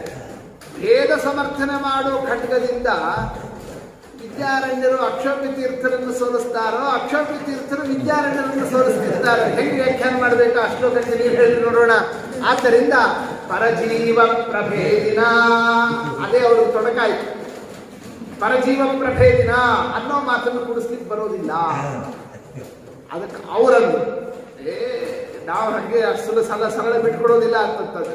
ಅವರೇನಂದ್ರು ಅಸಿನಾ ತತ್ವಮಸಿನಾ ಅಂತಿದೆಯಲ್ಲ, ಅಪರಜೀವ ಪ್ರಭೇದಿನ ನೋಡಿ, ಅಲ್ಲದ ಅಕಾರ ಸೇರಿಸ್ಕೊಂಡ್ಬಿಟ್ಟು ಅಸಿನಾ ತತ್ವಮಸಿನಾ ಪರಜೀವ ಪ್ರಭೇದಿನ ಅಂತಾಯ್ತಲ್ಲ. ನಾತ್ ದೀರ್ಘ ಇದೆಯಲ್ಲ, ಅಂದ್ರೆ ಒಂದು ಆ ಸೇರಿಸ್ಕೊಂಡ್ಬೇಡ. ಆ ಸೇರಿಸ್ಬಿಟ್ರೆ ಏನಾಗಿಬಿಡ್ತಾಗ ಅಪರ ಜೀವ ಪ್ರಭೇದಿನ ಅಂದ್ರೆ ಪರಮಾತ್ಮ ಮತ್ತು ಜೀವಾತ್ಮ ಅವರಿಬ್ಬರಲ್ಲಿ ಭೇದ ಇಲ್ಲ ಅನ್ನೋದನ್ನು ಸಮರ್ಥಿಸೋ ವಾಕ್ಯ ಅದು ಯಾವುದು? ಅಸಿನಾ ತತ್ವಮಸಿನಾ ಅಂದ್ರೆ ಭೇದ ಸಮರ್ಥನೆ ಮಾಡೋ ವಾಕ್ಯ ಆಗಿಲ್ಲ. ಅಂಥ ತತ್ವಮಸಿ ಎಂಬತಕ್ಕಂತಹ ಖಡ್ಗದಿಂದ ವಿದ್ಯಾರಣ್ಯರೇ ಅಕ್ಷೋಭ್ಯರನ್ನೇ ಕತ್ತರಿಸಿದರು. ಹಿಂಗೆ ವ್ಯಾಖ್ಯಾನ ಮಾಡೋಣ ಅಂತ ಯಾರ್ದು ವಾದ? ಆಧುನಿಕರಾಗಿ ತಮ್ಮ ಒಂದು ಮತಾಭಿಮಾನದಿಂದ ಆ ಶಬ್ದಕ್ಕೆ ಹೀಗೆ ಅರ್ಥ ಮಾಡ್ತೇವೆ, ಹೀಗೆ ಹೇಳ್ತೀವಿ ಅಂತ ಹೀಗೆ ವಿಚಾರ ತಂದಾಗ ಅದಕ್ಕೆ ನಮ್ಮ ಆಚಾರ್ಯ ಬಹಳ ಚಂದ ಉತ್ತರವನ್ನು ಕೊಟ್ಟರು. ಏನಂತ? ತತ್ವಮಸಿಯನ್ನೇ ಅಸಿ ಅಂದ್ರೆ ಖಡ್ಗ, ಅದರಲ್ಲಂತೂ ಡಿಸ್ಪ್ಯೂಟ್ ಇಲ್ಲ. ಯಾಕೆ ತತ್ವಮಸಿ ಅಂತ ಈಗ ಖಡ್ಗನೇ ಆಗಲಿಲ್ಲ, ಅದನ್ನಂತೂ ನಾವು ಬದಲಾಯಿಸ್ಲಿಕ್ಕೆ ಆಗೋದಿಲ್ಲ. ನಮ್ಮ ಪ್ರಕಾರ ಅರ್ಥ ಏನು? ತತ್ವಮಸಿ ಎಂಬತಕ್ಕ ಅಸಿ, ಅಸಿ ಅಂದ್ರೆ ಖಡ್ಗ, ಪರ ಜೀವ ಪರಮಾತ್ಮ ಜೀವಾತ್ಮ ಅವರಲ್ಲಿ ಭೇದ ಸಮರ್ಥನೆ ಮಾಡ್ತಾ ಇದೆ ಅಂತ ನಾವು ವ್ಯಾಖ್ಯಾನ ಮಾಡಿದ್ವಿ. ನೀವೇನು ವ್ಯಾಖ್ಯಾನ ಮಾಡಿದ್ರಿ? ಪರಮಾತ್ಮನಿಗೂ ಜೀವಾತ್ಮನಿಗೂ ಭೇದ ಇಲ್ಲ ಅನ್ನೋದನ್ನು ಸಮರ್ಥನೆ ಮಾಡ್ತಾ ಇದ್ರಿ. ಯಾವುದು? ಈ ತತ್ವಮಸಿ ಎಂಬತಕ್ಕ ಖಡ್ಗ ಅಲ್ಲ. ಆದ್ರೆ ತಿಳ್ಕೋಬೇಕು ನಾವು, ಖಡ್ಗದ ಕೆಲಸ ಒಂದಿರೋದು ಎರಡು ಮಾಡ್ತದೋ, ಎರಡಿರೋದನ್ನು ಒಂದು ಮಾಡ್ತದೋ? ಆಚಾರ್ಯ ಕೇಳಿ ಪ್ರಶ್ನೆ ಕೇಳಿ. ಖಡ್ಗ ಯಾವತ್ತು ಕೂಡ ಏನು ಕೆಲಸ ಮಾಡ್ತದೆ? ಖಡ್ಗ ತಗೊಂಡು ಹೊಡೆದ್ರೆ ಏನಾಗ್ತದೆ? ಒಂದಿರೋದು ಎರಡಾಗ್ತದೆ, ಹೌದಾ? ಅಂದ ಮೇಲೆ ಖಡ್ಗ ಯಾವತ್ತೂ ಕೂಡ ಯಾವುದರ ಸಮರ್ಥನೆ ಮಾಡ್ತದೆ? ದ್ವೈತ ಸಮರ್ಥನೆ ಮಾಡ್ತದೆ, ಎರಡನ್ನು ಸಮರ್ಥನೆ ಮಾಡ್ತದೆ ಹೊರತು ಎರಡನ್ನು ಒಂದು ಮಾಡೋದಿಲ್ಲ. ಅಂದ ಮೇಲೆ ಇದು ಯಾವ ಕೆಲಸಕ್ಕಿರೋ ಖಡ್ಗ ಅಂತ ಇದ್ದೋ? ಖಡ್ಗ ಅಂದ ಮೇಲೆನೆ ತತ್ವಮಸಿ ಅನ್ನೋದು ಒಂದು ಖಡ್ಗ ಅಂತ ಯಾವಾಗ ಅದನ್ನು ಹೇಳಿದರೋ ಆಗ್ಲೇನೆ ಏನಂತ ನಾವು ತಗೋಬೇಕದು? ಅಪರಜೀವ ಪ್ರಭೇದಿನ ಅಲ್ಲ, ಪರಜೀವ ಪ್ರಭೇದಿನ. ಪರಮಾತ್ಮನಿಗೂ ಜೀವಾತ್ಮನಿಗೂ ಭೇದ ಸಮರ್ಥನೆಯೇ ಇರೋದು ಯಾವ ಖಡ್ಗ? ಈ ತತ್ವಮಸಿ ಎಂಬತಕ್ಕ ವಾಕ್ಯ ಅನ್ನೋದನ್ನು ಅರ್ಥ ಮಾಡಿಕೊಳ್ಳಿ. ಆದ್ದರಿಂದ ಸ್ವಕಪೋಲ ಕಲ್ಪಿತವಾಗಿ ಏನೇನೋ ಒಂದು ಪದಚ್ಛೇದವನ್ನು ಮಾಡಿ ಹೆಣಗಾಡಿ ಯಾವುದೋ ಒಂದು ರೀತಿಯಿಂದ ಈ ತತ್ವಮಸಿ ವಾಕ್ಯಾರ್ಥದಲ್ಲಿ ಅಕ್ಷೋಭ್ಯ ತೀರ್ಥರು ವಿದ್ಯಾರಣ್ಯರನ್ನು ಪರಾಜಯಗೊಳಿಸಿರತಕ್ಕ ಕಥಾವನ್ನೇ ಹೆಂಗಾದರೂ ಅದನ್ನೇ ಅಪಲಾಪ ಮಾಡಿಬಿಡೋಣ ಎಂಬ ಪ್ರಯತ್ನವನ್ನು ಮಾಡಿದರೆ ಅವು ಯಾವುದೂ ಕೂಡ ನಿಲ್ಲಲಾರದು. ಕೃಷ್ಣ ಪರಮಾತ್ಮ ಭಗವದ್ಗೀತಾದಲ್ಲಿ ಹೇಳಿದ್ನೋ ಇಲ್ಲೋ? ಏನಂತ ಹೇಳಿದ? ವ್ಯವಸಾಯಾತ್ಮಿಕ ಬುದ್ಧಿ ಏಕೇಹ ಕುರುನಂದನ ಬಹುಶಾಖಾಹ್ಯನಂತಾಶ್ಚ ಬುದ್ಧಯೋ ಅವ್ಯವಸಾಯಿನ. ಅರ್ಜುನ, ವ್ಯವಸಾಯಾತ್ಮಿಕ ಪ್ರಮಾಣ ಸಿದ್ಧವಾದ ನಿರ್ಧಾರಿತವಾದ ವಿಷಯ ಸತ್ಯ ಏಕೆ ಒಂದೇ ರೀತಿ ಇರ್ತದೆ. ಈ ಅಸತ್ಯ ಇದೆಯಲ್ಲ, ಸುಳ್ಳಾಡೋದಿದೆಯಲ್ಲ, ಕಲ್ಪಿತವಾಗಿ ಏನೇನೋ ವಿಚಾರವನ್ನು ಮಾಡೋದು, ಬುದ್ಧಯ ಅವ್ಯವಸಾಯಿನ, ಅವು ಬಹುಶಾಖ, ಒಂದೊಂದ್ಸಲ ಒಂದೊಂದು ರೀತಿ. ಹಿಂಗೆ ಯಾಕೆ ಮಾಡಬಾರ್ದು, ಹಂಗೆ ಯಾಕೆ ಮಾಡಬಾರ್ದು, ಏನೇನೋ ಏನು ಮಾಡ್ತಾರೆ ಅವರು? ಅವ್ಯವಸ್ಥಿತವಾಗಿ ವಿಚಾರವನ್ನು ಮಾಡೋರು ಹಂಗೆ ಹೋಗ್ತಿರ್ತಾರೆ. ಹಂಗೆ ಅಸಿನಾ ತತ್ವಮಸಿನ ಅನ್ನೋ ವಾಕ್ಯಕ್ಕೆ ಅದಕ್ಕೆ ಅವ್ಯವಸಾಯಿಗಳು ಯಾವುದೋ ಒಂದು ರೀತಿಯಿಂದ ಏನೇನೋ ಅರ್ಥವನ್ನು ಮಾಡಿದರೆ ಅವ್ಯಾವುದೂ ಕೂಡ ಅದು ವ್ಯವಸಾಯಾತ್ಮಕ ಬುದ್ಧಿ ಆ ಒಂದು ಸ್ಥಾನದಲ್ಲಿ ನಿಲ್ಲೋದಿಲ್ಲ ಅನ್ನೋದನ್ನು ನಾವು ಮನಗಾಣಬೇಕಾಗ್ತದೆ. ಹೀಗೆ ತತ್ವಮಸಿ ಎಂಬತಕ್ಕಂತಹ ವಾಕ್ಯದಿಂದ ಅಕ್ಷೋಭ್ಯ ತೀರ್ಥರೇನೇ ಏನು ಮಾಡಿದ್ದಾರವರು? ವಿಚಾರಗಳಲ್ಲಿ ಪರಾಜಯಗೊಳಿಸಿದ್ದಾರೆ ಅನ್ನೋದೇ ಸತ್ಯ. ಇನ್ನೊಂದು ವಿಚಾರ ಬರ್ತದೆ ಅಲ್ರಿ, ತತ್ವಮಸಿ ಅನ್ನೋ ಮಾತಿನ ಅರ್ಥ ಏನು? ತತ್ ತ್ವಂ ಅಸಿ. ತತ್ ಆ ಪರಮಾತ್ಮನೇ, ತ್ವಂ ನೀನು, ಅಸಿ ಆಗಿರುವೆ. ಅಂದರೆ ಆ ಪರಮಾತ್ಮನೇ ನೀನು ಆಗಿರುವೆ ಅನ್ನೋ ಮಾತು ಜೀವನಿಗೆ ಹೇಳುವಾಗ, ಅಂದರೆ ಪರಮಾತ್ಮನೇ ಜೀವಾತ್ಮ ಇಬ್ರು ಒಂದು ಅನ್ನೋ ಅರ್ಥ ಹೇಳ್ತಾ ಇದೆ. ಅಂದಮೇಲೆ ತತ್ವಮಸಿ ಅನ್ನೋ ವಾಕ್ಯ ಯಾವುದನ್ನು ಸಮರ್ಥನ ಮಾಡ್ತಾ ಇದೆ? ಜೀವಾತ್ಮ ಪರಮಾತ್ಮರಲ್ಲಿ ಐಕ್ಯ ಸಮರ್ಥನ ಮಾಡ್ತಾ ಇದೆ. ಅದು ಭೇದ ಸಮರ್ಥನ ಮಾಡ್ತಾನೇ ಇಲ್ಲ. ಅಂಥ ವಾಕ್ಯವನ್ನೇ ನೀವು ಅಸಿ ಖಡ್ಗ ಅಂತ ಹೇಳಿದ್ದು, ಪರಜೀವ ಪ್ರಭೇದಿನ ಅದು ಭೇದವನ್ನು ಹೇಳ್ತದೆ ಅಂತ ಹೇಳಿದ್ದು, ಇದೆಲ್ಲ ಸುಮ್ಮನೆ ನೀವು ಮೇಲ್ನೋಟದ ಮಾತಿನ ಒಂದು ಹಾರಾಟನೆ ಹೊರತು ಆ ತತ್ವಮಸಿ ವಾಕ್ಯದ ಅರ್ಥವನ್ನು ನಾವು ನೋಡುತ್ತಾ ಹೊರಟಾಗ ಅದು ಹೆಂಗ್ರಿ ಹೊಂದಾಣಿಕೆ ಆಗ್ತದೆ? ಆಗ್ತಿಲ್ಲಲ್ಲ ಅಂತ ಪ್ರಶ್ನೆ ಬರ್ತದಲ್ಲ ಅಂತ ವಿಚಾರ ಮಾಡಿದರೆ, ಅದಕ್ಕೆ ನಮ್ಮ ಶ್ರೀಮದಾಚಾರ್ಯರು ತತ್ವನಿರ್ಣಯದಲ್ಲಿ ತತ್ವಮಸಿ ವಾಕ್ಯಾರ್ಥವನ್ನು ತಿಳಿಸ್ತಕ್ಕಂತಹ ಸಂದರ್ಭದಲ್ಲಿ ಅಭೇದದಲ್ಲಿ ಒಂದೂ ಪ್ರಮಾಣ ಇಲ್ಲ, ಭೇದದಲ್ಲೇನೇ ಎಲ್ಲ ಪ್ರಮಾಣಗಳು ಇದ್ದಾವೆ.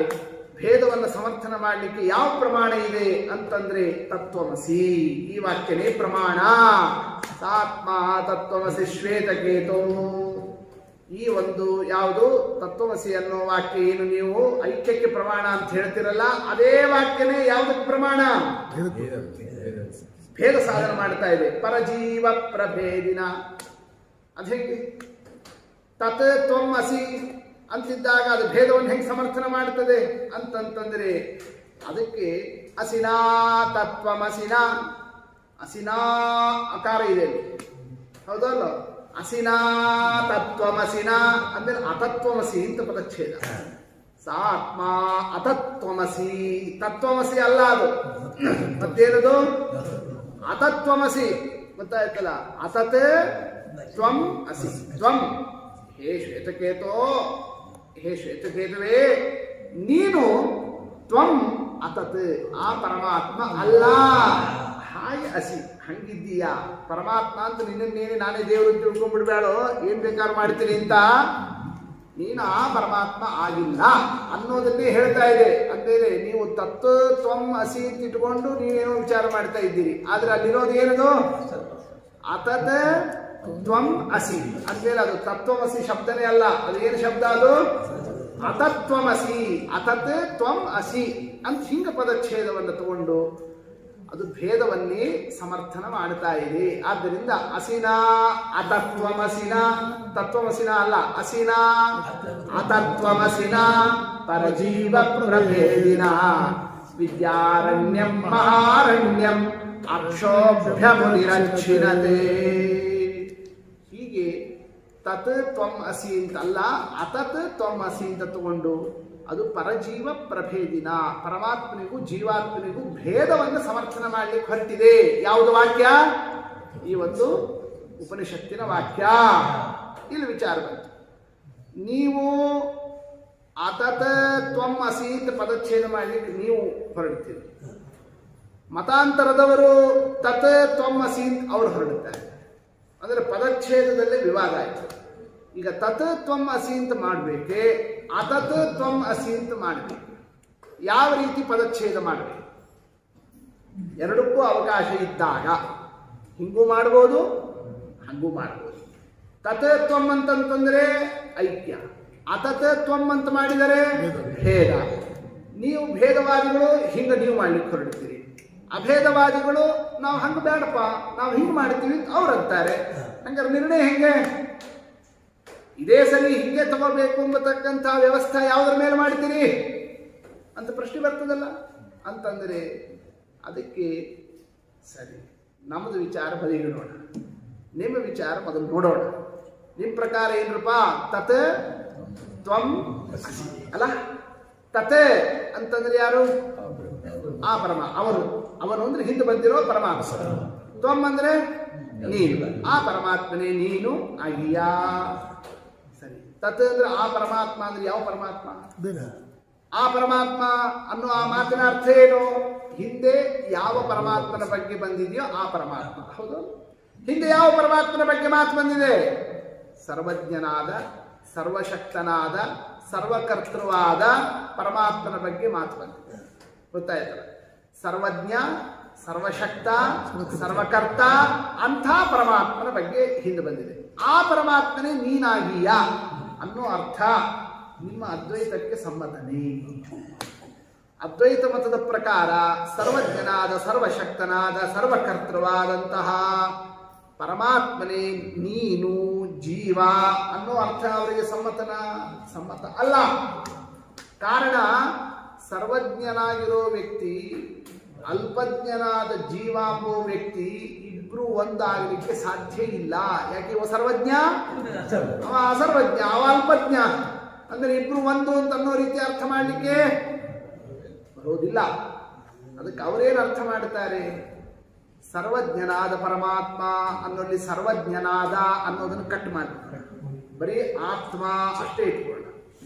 ಇಲ್ಲಿ ಅಲ್ಪಜ್ಞನಾದ ಜೀವ ಅನ್ನೋಲ್ಲಿ ಅಲ್ಪಜ್ಞನಾದ ಅನ್ನೋದನ್ನು ಕಟ್ ಮಾಡ್ತಾರೆ. ಮತ್ತೇನರ್ಥ ಇಟ್ಕೊಳ್ಳೋಣ?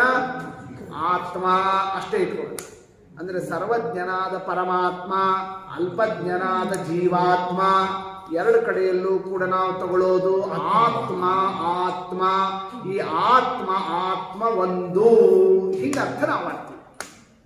ಇದು ಯಾರಿಗೆ ಸಮ್ಮತ ವಿಚಾರ? ಅದ್ವೈತ ಮತಕ್ಕೆ ಹಿಂಗೆ ಸಮ್ಮತವಾದ ವಿಚಾರ.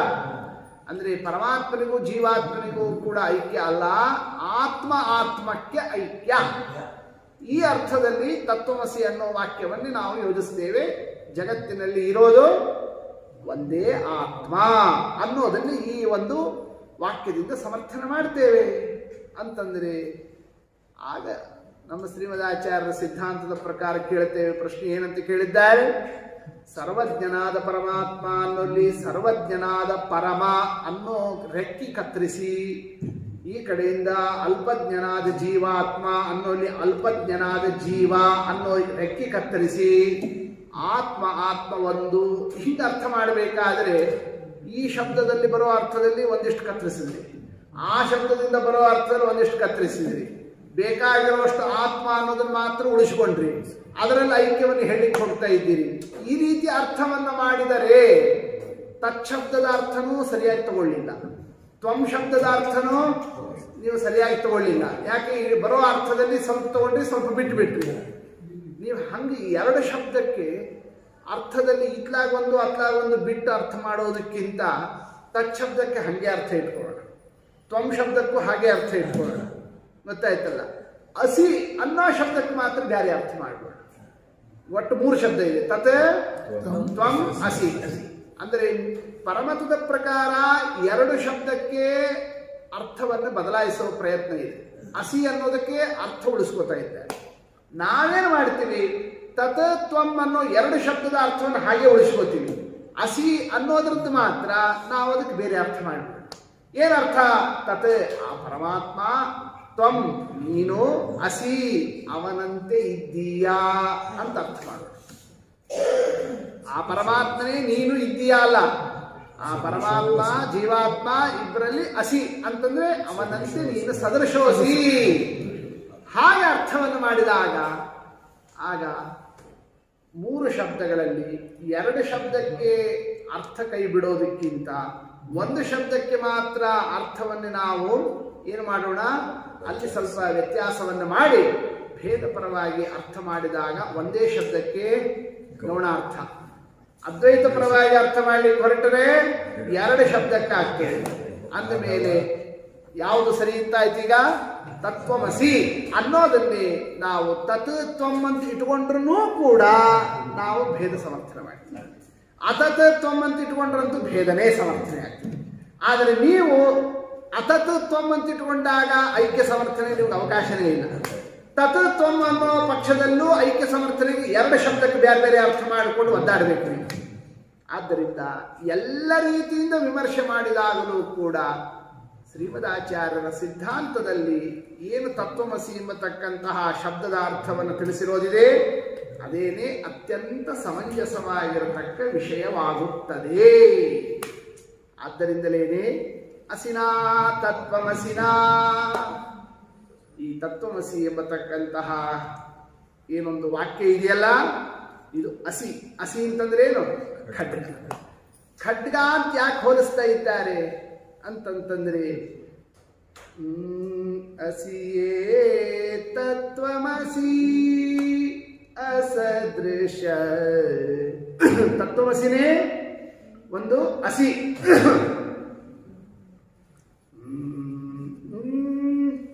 ಸಾನಿದ ಮಗ ಅಸಿಯೇ ತತ್ವಮಸಿ ಅಸದೃಶ ಅಸಿಯೇ ತತ್ವಮಸಿ ದಾಸ ಈಶರಲ್ಲಿ ಸತ್ಯ ಭೇದವ ಸಾಧಿಸುವ ಅಸಿಯೇ ತತ್ವಮಸಿ ದಾಸ ಈಶರಲ್ಲಿ ಭೇದ ಸಾಧಿಸುವ ಅಸಿಯೇ ತತ್ವಮಸಿ. ತತ್ವಮಸಿನೇ ಒಂದು ಅಸಿ ಖಡ್ಗ. ಖಡ್ಗ ಅಂತಲೇ ಯಾರ ಕೈಯಿಂದ ಬಂತು? ಯಾಕಂದ್ರೆ ಖಡ್ಗ ಅಂತ ಅನ್ನೋದನ್ನೇ ಅಕ್ಷೋಭ್ಯ ತೀರ್ಥರು ಹಿಡಿದು ಇಷ್ಟೆಲ್ಲ ತಮ್ಮ ದಿಗ್ವಿಜಯ ತೋರಿಸ್ಬೇಕಾದ್ರೆ ಆ ಖಡ್ಗಕ್ಕೊಂದು ಪರಂಪರೆ ಇರಬೇಕು. ಹೌದಲ್ಲ? ಅಂಥದ್ದು ಆ ಖಡ್ಗ ಯಾರ ಕೈ ಖಡ್ಗ ಇದು ಅಂತಂತಂದ್ರೆ ಭಂಡ ಮಾಯಾವಾದವೆಂಬೋ ಹಂಡುಂಡು ತಲಬೋಳಿಸಿಕೊಂಡ ರುಕ್ಮಿಣಿ ಗಂಡನ ಕೈಯ ಅಸಿಯೇ ತತ್ವಮಸಿ. ಮಾಯಾವಾದ ಎಂಬತಕ್ಕಂತಹ ಏನು ರುಕ್ಮಿ ಇದ್ದಾನೆ, ಯಾವುದು ಮಾಯಾವಾದ ಅದ್ವೈತ ಮತ, ಅದೇ ಒಂದು ರುಕ್ಮಿ ಅಂತ ಹೊಲಿಸೋಣ. ಆ ರುಕ್ಮಿಯನ್ನೇ ಆ ತಲೆಯನ್ನು ಬೋಡಿಸಿರ್ತಕ್ಕಂತಹ ಖಡ್ಗ ಯಾರ ಕೈಯಲ್ಲಿರೋ ಖಡ್ಗ? ಅದು ರುಕ್ಮಿಣಿ ಗಂಡನ ಕೈಯ ಅಸಿಯೇ ತತ್ವಮಸಿ. ಹೋಲಿಕೆ ಗೊತ್ತಾಯ್ತಲ್ಲ? ಅಂದ್ರೆ ಏನು ತಾತ್ಪರ್ಯ? ಕೃಷ್ಣ ಪರಮಾತ್ಮ ಕೊಟ್ಟಂತಹ ಖಡ್ಗ ಇದು. ಯಾವ ಕೃಷ್ಣ? ಅಲ್ಲಿ ರುಕ್ಮಿಣಿ ಗಂಡ ಅಂತಂತಂದ್ರೆ ಕೃಷ್ಣ ನಮ್ಮ ಸ್ವಾಮಿ. ಇಲ್ಲಿ ಕೃಷ್ಣ ಅಂದ್ರೆ ಯಾರು? ಬ್ರಹ್ಮಸೂತ್ರಕಾರ ವೇದವ್ಯಾಸ ದೇವರು ಅಂತ ಅರ್ಥ. ಅಂದ್ಮೇಲೆ ಪರಮಾತ್ಮ ಈ ಒಂದು ಓಂ ಭೇದ ವ್ಯಪದೇಶಾಚ ಓಂ ಭೇದ ವ್ಯಪದೇಶಾಚ ಅನ್ಯ. ನೀವು ಎಷ್ಟು ಸೂತ್ರ ನೋಡ್ರಿ, ಸೂತ್ರದಲ್ಲಿ ಎಲ್ಲಾದ್ರೂ ಅಭೇದ ವ್ಯಪದೇಶ ಅಂತ ಸೂತ್ರ ಇದೆ ಅಂತ. ಎಷ್ಟು ಕಡೆಯಲ್ಲಿ ನೋಡಿದ್ರು ಭೇದ ವ್ಯಪದೇಶ ಭೇದ ವ್ಯಪದೇಶ ಭೇದ ಭೇದ ಅಂತ ಅನ್ನೋದನ್ನು ಹೇಳಿದ್ದಾರೆ ಹೊರತು ಅಭೇದವನ್ನು ಎಲ್ಲೂ ಸೂತ್ರಕಾರರು ಹೇಳ್ತಾ ಇಲ್ಲ. ಅಂದಮೇಲೆ ಸೂತ್ರಕಾರರು ಈ ಖಡ್ಗವನ್ನೇ ಕೊಟ್ಟರು. ಯಾರಿಗೆ ಕೊಟ್ಟರು? ತತ್ವ ತತ್ವ ಪಂಥದಲ್ಲಿ ದ್ವಿತ್ವ ಕ್ರಾಂತಿ ಮಾಡಿದಂಥ ತತ್ವ ಅತತ್ವ ಪಂಥದಲ್ಲಿ ನೀವು ಯಾವ ಮಾರ್ಗ ತಗೊಂಡ್ರು ದ್ವಿತ್ವವನ್ನೇ ದ್ವೈತವನ್ನು ಸಮರ್ಥನೆ ಮಾಡ್ತೀವಿ. ತತ್ವ ತತ್ವ ಪಂಥದಲ್ಲಿ ಅಂದ್ರೆ ತತ್ವಮಸಿಯಲ್ಲಿ ತತ್ ಅತತ್ ತತ್ ಅತತ್ ನೀವು ಯಾವ ಪದಚ್ಛೇದ ತಗೊಂಡ್ರು ಭೇದವನ್ನೇ ಸಮರ್ಥನೆ ಮಾಡುತ್ತೇವೆ. ಯಾಕೆ? ಖಡ್ಗಕ್ಕೆ ಎರಡು ಕಡೆ ಏನಿರ್ತದೆ? ಶಾರ್ಪ್ ಇರ್ತದೆ. ಈ ಕಡೆಗೂ ಶಾರ್ಪ್ ಇದೆ, ಈ ಕಡೆಗೂ ಶಾರ್ಪ್ ಇರ್ತದೆ. ಅಂದ್ರೆ ತಾನೇ ಅದು ಖಡ್ಗ ಅಂತ ಆಗ್ತದೆ. ಹಾಗೆ ಎರಡು ಕಡೆಯಲ್ಲೂ ಶಾರ್ಪ್ ಇದೆ. ಯಾವುದು? ತತ್ವಮಸಿ. ನೀವು ತತ್ವದ ಪದಚ್ಛೇದ ಮಾಡಿದ್ರು ಅದು ಶಾರ್ಪೆ, ಅತತ್ ಪದಚ್ಛೇದ ಮಾಡಿದ್ರು ಅದು ಶಾರ್ಪೆ. ಯಾವ ರೀತಿಯಲ್ಲಿ ಶಾರ್ಪ್ ಆಗ್ತದೆ? ಭೇದವನ್ನು ಸಮರ್ಥನೆ ಮಾಡ್ತದೆ. ಹೆಂಗ್ ಹೊಡೆದ್ರೂ ಕೂಡ ಅದು ಭೇದಕ್ಕೆ ಹೋಗ್ತದೆ. ಆದ್ದರಿಂದ ತತ್ವ ತತ್ವ ಪಂಥದಲ್ಲಿ ದ್ವಿತ್ವ ಕ್ರಾಂತಿ ಮಾಡಿದಂಥ ತತ್ವವಾದಿ ಸತ್ವದಿಂದ ಮಿಥ್ಯಾ ಮತ ಕತ್ತರಿಸಿದ ಅಸಿಯೇ ತತ್ವಮಸಿ. ಅಂದ್ರೆ ತತ್ವಮಸಿನೇ ಒಂದು ಅಸಿ ಖಡ್ಗ. ಹೀಗೆ ತತ್ವಮಸಿಯನ್ನೇ ಅಸಿಗೆ ಹೋಲಿಸಿರ್ತಕ್ಕಂಥದ್ದು ಇದೆಯಲ್ಲ. ಕೆಚ್ಚೆದೆಯ ರುಚಿರವಾದಿ ಸ್ವಚ್ಛ ಅಕ್ಷೋಭ್ಯ ಮುನಿ ತುಚ್ಛವಾದ ಅರಣ್ಯವನ್ನು ಏನು ತುಚ್ಛವಾದ ಅಂದ್ರೆ ಮಿಥ್ಯಾಮತ ಅನ್ನತಕ್ಕಂತಹ ಏನು ವಿದ್ಯಾರಣ್ಯರು ಅನ್ನತಕ್ಕ ಆ ಒಂದು ಅರಣ್ಯ ಇತ್ತಲ್ಲ, ಅದನ್ನೇ ಕೊಚ್ಚಿದಂಥ ಅಸಿಯೇ ತತ್ವಮಸಿ. ತತ್ವಮಸಿಯನ್ನೇ ಅಸಿಗೆ ಹೋಲಿಸಿರ್ತಕ್ಕಂತಹ ಆ ಒಂದು ವೇದಾಂತ ದೇಶಿಕರ ಮಾತನ್ನೇ ಮತ್ತೊಂದು ರೀತಿಯಿಂದ ನಾವು ವಿಚಾರವನ್ನು ಮಾಡುತ್ತಾ ಹೊರಟರೆ ಈ ಖಡ್ಗ ವೇದವ್ಯಾಸ ದೇವರಿಂದ ಬಂದಿದ್ದು, ಅದನ್ನು ಶ್ರೀಮದಾಚಾರ್ಯ ಹಿಡಿದಿದ್ದು, ಆ ಆಚಾರ್ಯರು ಆ ಖಡ್ಗವನ್ನು ಯಾರ ಕೈ ಕೊಟ್ಟಿದ್ರು? ಮುಂದೆ ನಿನಗೆ ಉಪಯೋಗಕ್ಕೆ ಬೇಕು ಇಟ್ಕೋ ಅಂತ ತಮ್ಮ ಶಿಷ್ಯರಿಗೆ ಕೊಟ್ಟಿದ್ರು. ಯಾವ ಶಿಷ್ಯರಿಗೆ? ಅಕ್ಷೋಭ್ಯ ತೀರ್ಥರಿಗೆ ಏನು ಆ ಪರಮಾನುಗ್ರಹ ಮಾಡಿ ಕೊಟ್ಟಿದ್ರು. ಅಂತಹದ್ದು ಮಹಾನುಭಾವರು ಇವತ್ತು ಆರಾಧ್ಯರಾಗಿ ಬಂದಂಥವರು. ಆ ತತ್ವಮಸಿ ಎಂಬತಕ್ಕಂತಹ ಅಸಿಯಿಂದ ಮಿಥ್ಯಾವಾದ ಎಂಬತಕ್ಕ ಅರಣ್ಯವನ್ನೇ ಅದನ್ನೇ ಬಹಳ ಸಮರ್ಥವಾಗಿ ಆ ಕಾಲದಲ್ಲಿ ಅದನ್ನೇ ಎದುರಿಸಿ ಅದನ್ನೇ ಖಂಡನವನ್ನು ಮಾಡಿರತಕ್ಕಂತಹ ಅದ್ಭುತ ಕಾರ್ಯವನ್ನು ನಡೆಸಿದಂತಹ ಮಹಾನುಭಾವರೇನೆ.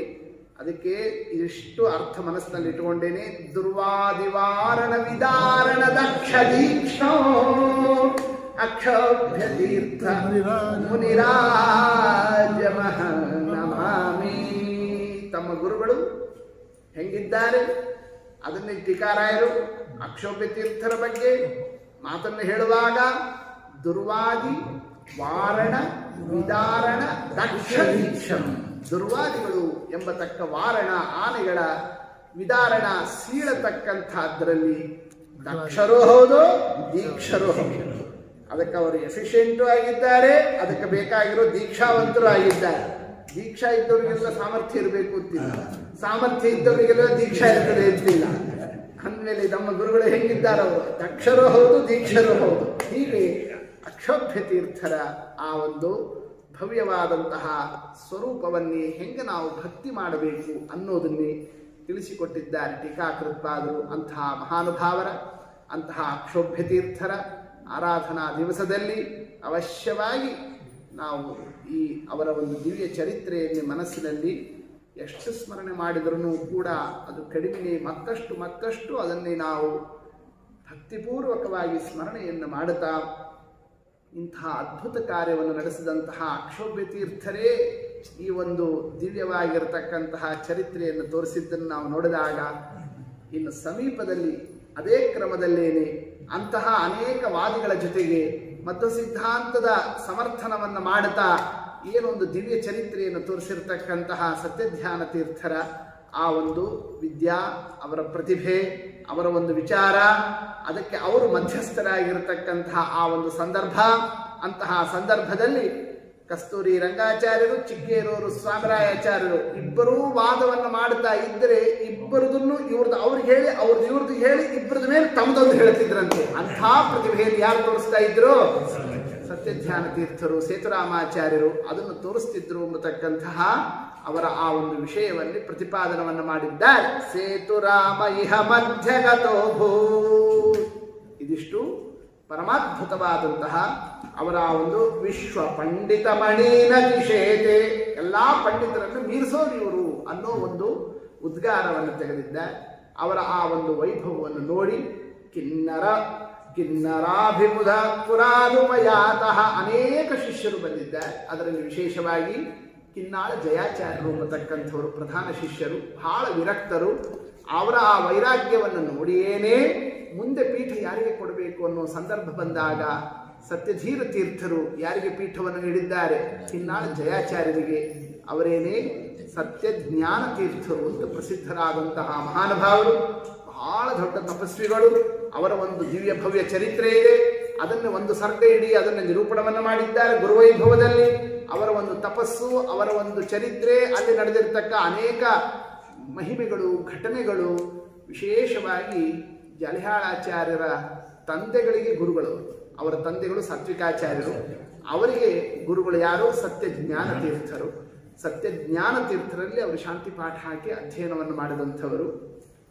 ಜಲಹಾಳಾಚಾರ್ಯರು ಸತ್ಯಧ್ಯಾನ ತೀರ್ಥರು ಶಿಷ್ಯರಾಗಿದ್ದಾರೆ ಮುಂದೆ.